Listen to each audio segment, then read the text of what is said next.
going to be jumping into Business Bookend, Mindset by Carol Dweck, a book that has been on my bookshelf for longer than I care to admit, and I have not read it. However, I'm not the one that said that we should do this book. So, Nick, I will let you take over from here. Explain to us what some key concepts in Mindset by Miss Carol Dweck. Well, I think it's Dweck, but that's what I said. You're overpronouncing the W. It's not Dweck. I don't know. No, I'm pretty sure it's Dweck. Right. No, so Mindset, brilliant book, first of all. I got a hold of it, I think in 2008, 2009, something like that for the first time. And I'd say brilliant for the fact that it does a really good job of presenting different scenarios in different situations where do we have a fixed mindset or a growth mindset? And the fixed mindset is the belief that you can't change.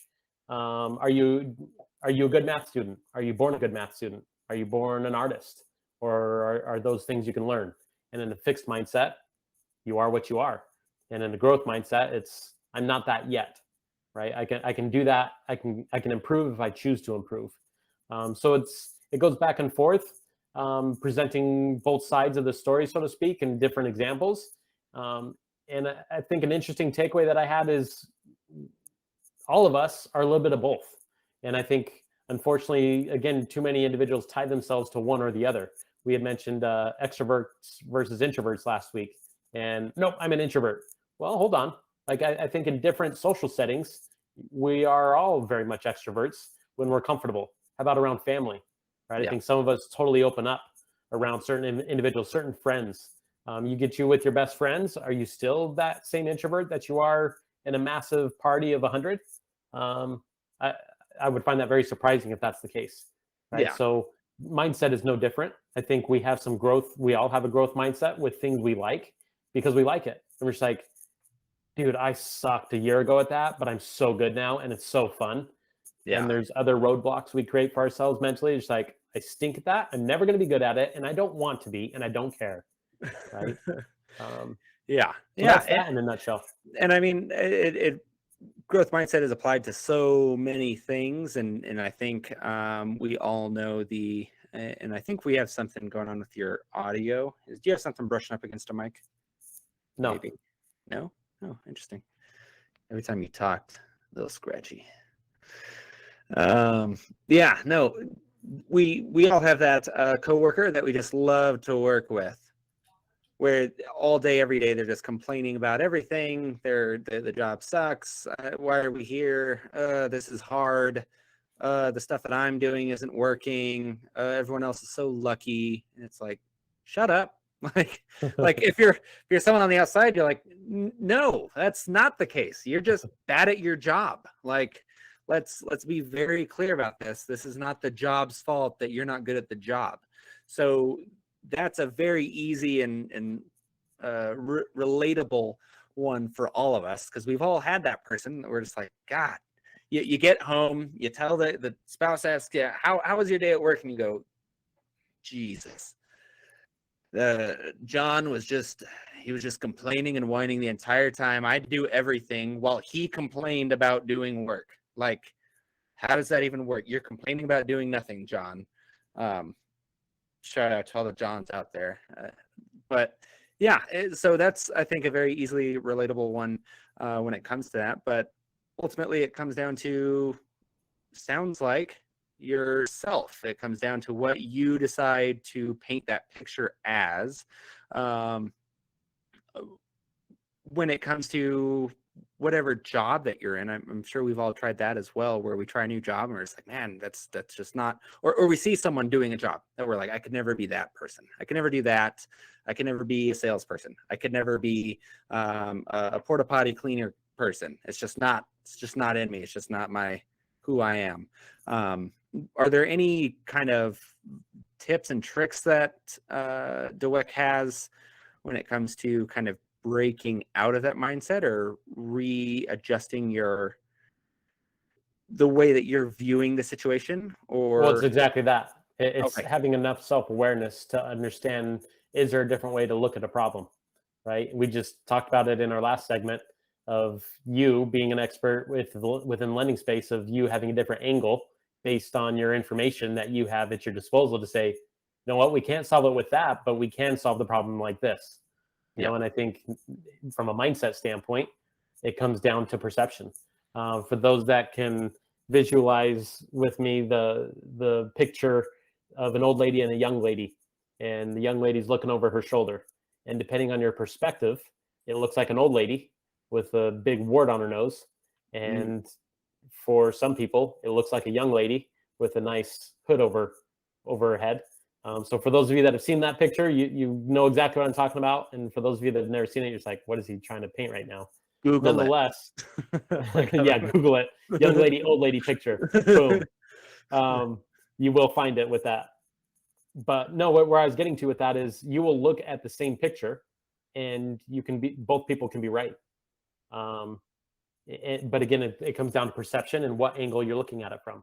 And I think that's an interesting way to solve problems, right? It's your perspective. What I also wanted to mention too, and she talks about this one, is how much of a growth mindset young people have, right? When they look at a problem, they're just like, well, I'll just do it this way then. And I'll just do it that way then. Or you think, I think of Diego, he's crawling, right? And we're so encouraging of him to like, keep going, let's go. And we don't care if he falls down. We don't care if he doesn't get it right. It's like, no, keep going. And then it's interesting, as they start getting older, we start putting our filter as a parent on things like, you can't do that. No, don't do it that way. You shouldn't do that way, right? And there again, it's like, well, for some things, well, why? And they ask that question, do they not, Jay? Well, why? Boy, do they. Boy, do they. Why do we have to go to bed? Because it's dark out. Why is it dark out? Because the Earth rotates. Why does the Earth rotate? Yeah. Because the gravitational forces are shut up. Like, don't fight with Isaac Newton. But it goes back to just, again, young people have it's ingrained in them to have a growth mindset, really, and it's kind of society and us as parents that help shape that growth mindset into being fixed. Whether it's our comments off to the side and it's just you and me, but your son over here is just like, oh, he's such a natural thrower. He doesn't even have to work hard, right? And now all of a sudden they're catching on to these verbiages of, well, he doesn't have to work hard and you're just born that way. Like, you can't tell me kids don't latch on to those comments you and I make, not necessarily directed towards them, but they catch on to things, right? And they start thinking, we all do. 100%. Yeah. Think about when we praise kids for doing things so fast. Oh, you did it so good and you were so fast. Well, Carol Dweck talks about that. She's like, well, the kid has just put 2 and 2 together as fast equals quality, or fast equals good, versus your effort that you took, or the effort you took to get there was so consistent, right? That's longevity, versus when we make these shortcuts. And sometimes it's self-awareness of you and I not realizing sometimes how we term it, and we praise them and they latch on to, wow, he said I went fast and I did good. Boom. And now they start skipping things. Now you're just like, well, what'd you do that for?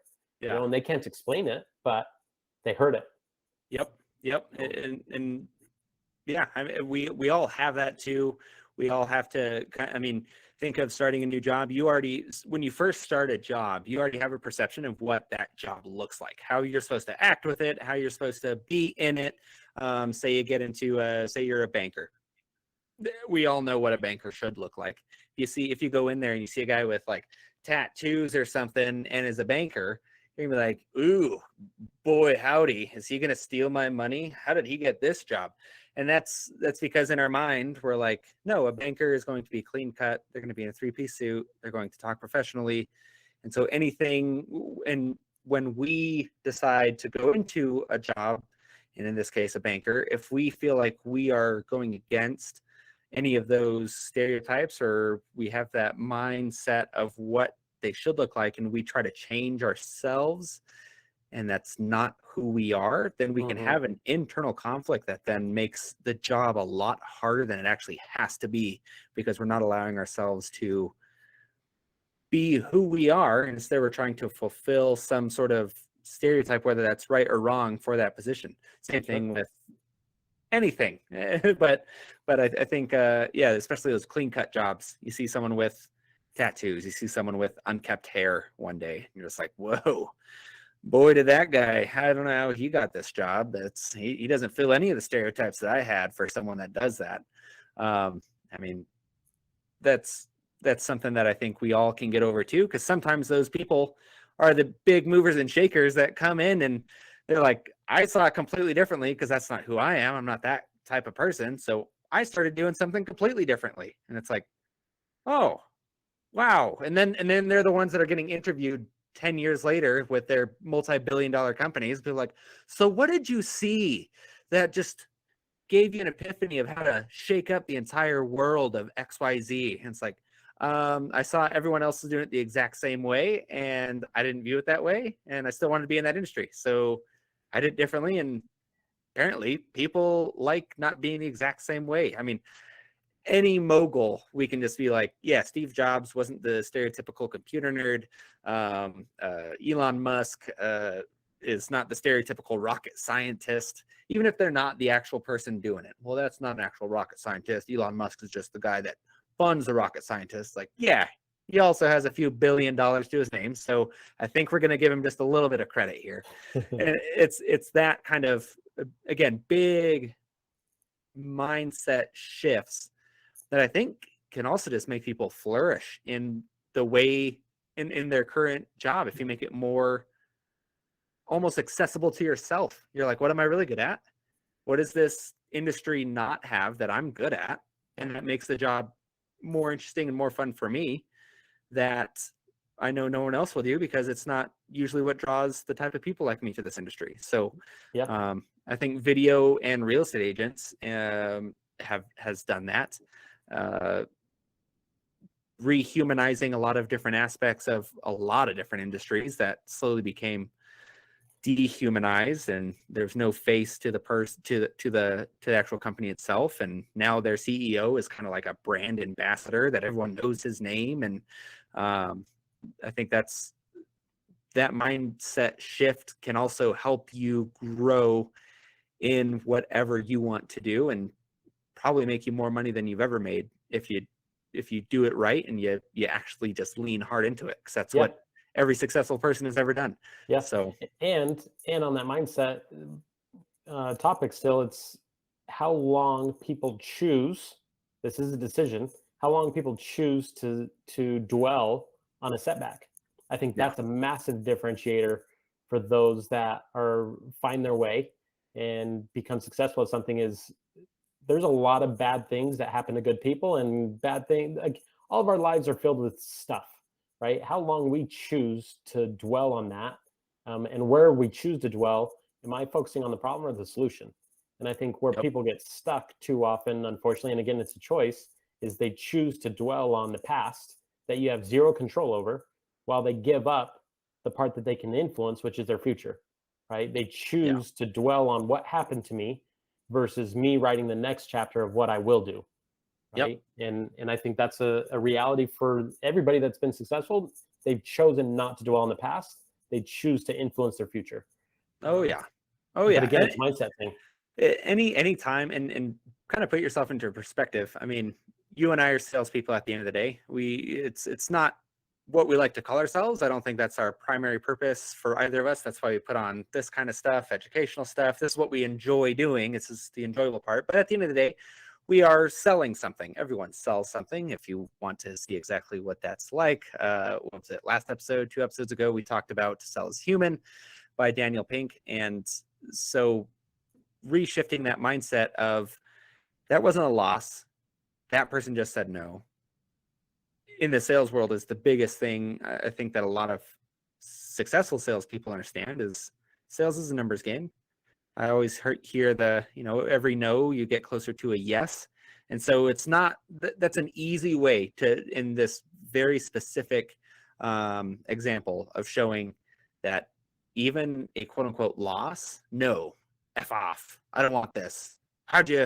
Why are you calling me? It's like, okay, well, that's one no, but I know that my next yes is even closer. And so that can drive you just to be like, okay, let's just do another one then. Let's just do another one. And so it's reframing what you consider a loss to be into just a part of being successful. Yep. And that's a huge one that I think we can all work on, because it's still never fun, but Right. No, and So. but we know the importance of the ability to bounce back and what have you, but you need setbacks to ultimately test that, right? In theory, you can't Yeah. just have the mindset to be like, yeah, I know that's important, and my ability to bounce back is important. Like, you need setbacks to really yeah. test yourself. That's the acid test. That's the proof in the pudding to say, do you have that or not? Do you have Yep. that it factor when it comes to that specific thing? And again, I think it's so easy to talk about, and it's so difficult to put into play. Yeah, 100%. 100% agree. I think that's all that I got for this particular segment. Nick, anything to wrap up on for this? No, I appreciate it. I like where we went with things today, and appreciate the time as usual. Oh yeah, To all our always listeners fun. out there, to all our listeners out there, good morning, good afternoon, good evening, depending on when and where you're listening. So thanks for joining, and we'll be in the same time, same place here next week. All right.